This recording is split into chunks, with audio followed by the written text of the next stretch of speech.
Bribery is merely one facet of the wider issue of corruption.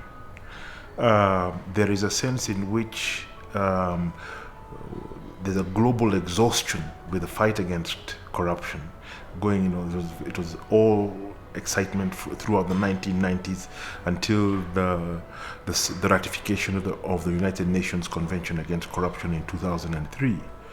However, we have seen what corruption can do. Now, bribery takes many forms.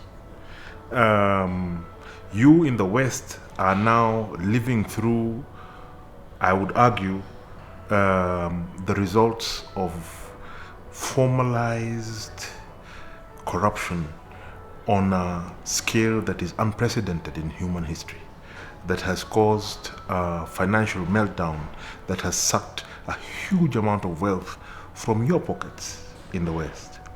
Now, part of the reason you don't find tremendous excitement about that here in Kenya is because we've been living with it for quite some time. So in a sense, welcome to the club.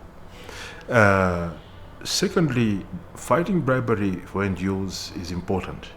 People like you join an organization like Save the Children and other NGOs because you want to make a difference in the world. You could have been working for Lehman Brothers. You have the qualifications, but you chose to do what you do, and you're here in Kenya. There are certain universal values that we all share, that you try to impart, that give you a satisfaction in what you're doing.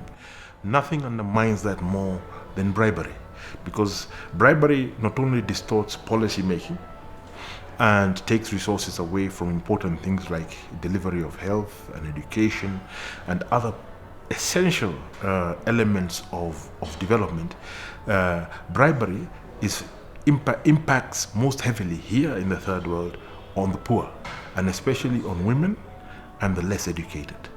And those are the key people, those are our key constituents in terms of trying to intervene and assist as NGOs that are working together between North and South.